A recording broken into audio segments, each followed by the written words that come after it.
Gott fólk, ég býð ykkur velkomin hérna. Í dag erum við að opna þessa sýningu í tilefni af því að í gær voru 120 ár frá því að rafmagninu var hleypt á.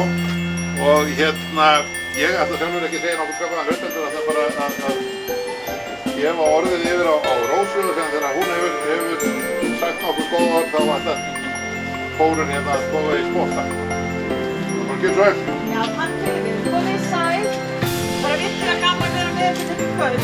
Við áttum þessara sýningar sem við heitir eins og við vitið Köldu ljósin. Hér erum við að ræða einstaka og öðruvísi sýningu á bak við gler hér í almenningsrými í undirgöngunum við Hörðuvelli. Sýningin tileinkuð starfi Jóhannesar Reykdal sem sannarlega var einn af þeim sem setti sitt mark á Íslandssöguna og sögu Hafnarfjarðar með skapandi hugsun sinni og framkvæmdagleði. Stytta af Jóhannesi Reykdal einmitt við lækinn hér rétt ofan við sýninguna. Hann var einn af þekktastur fyrir að vera frumkvöðull í rafvæðingu á Íslandi, en þó þekktur í Hafnarfirði fyrir ýmislegt annað og fyrir að hafa rutt veginn á svo marga vegu. Hann var fæddur árið 1874 og því eru 150 ár liðin frá fæðingu hans. Hann var faðir 12 barna, eigandi trésmíðaverkstæðis og síðan rafveitu í Hafnarfirði og eftir að hann seldi fyrirtækin sín hóf hann búskap á Setbergi hér ofan við Hafnarfjörð. Hann beitti hinum ýmsu nýjungum við bústörfin en við Setberg reisti hann að sjálfsögðu sjálfur rafstöð, keypti dráttarvél sem hægt var að tengja ýmis heimilutæki við og þá tók hann í notkun mjaltavél á búi sínu, einn af fyrstu manna hér á landi. Árið 1920 reist hann nýtt trésmíðaverkstæði á landareign sinni og 6 árum síðar reist þar einnig íshús sem þjónustaði útgerðinni í bænum. Það því óhætt að segja að saga Jóhannesar og bæjarins tvinnist þétt saman. Auk fjölda húsa sem hann byggði í bænum settu trésmíðaverkstæði hans og síðar rafveitan mark sitt á bæinn.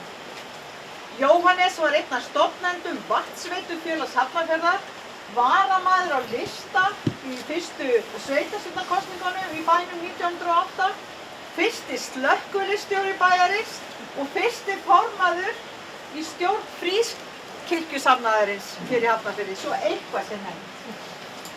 Sýningin Köldu ljósin fjallar tímamótin þegar fyrsta almenningsrafveitan á Íslandi var tekin í notkun í Hafnarfirði árið 1904 og fyrstu húsin þá raflýst.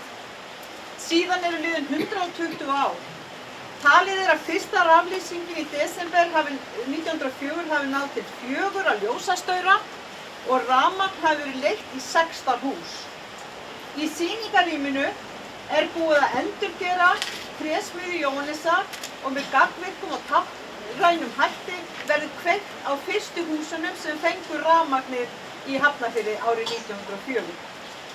Forsagan að Jóhannes flutti inn rafal frá Noregi þetta sama ár til að rafvæða trésmíðu sína og fékk í framhaldinu færa menn til að leggja einnig til hennar ársins 1900, leggja einnig rafmagn í nokkur hús.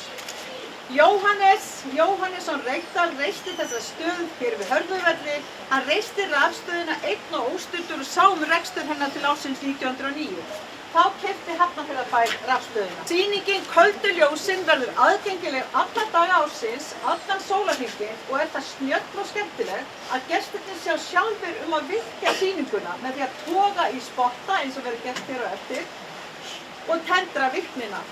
Gangandi og hjólandi umferð þessar sögulegu slóðir mikil og ég sannfærð að sýningin muni gleðja gesti og gangandi og festa söguna merkan frumkvöðul enn frekar í sessi. Það óhætt að segja að draumur sýningu á þessum sögulega stað sé loksins orðinn að veruleika.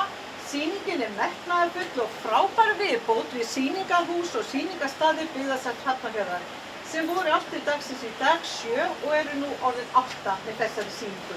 Mikilvægi þessara sýninga byggðasafnsins ótvírætt fyrir skrásetningu á sögu Hafnarfjarðar og í þeirri vegferð að færa söguna áfram með sýnilegum og áhugaverðum hætti kynslóða á milli.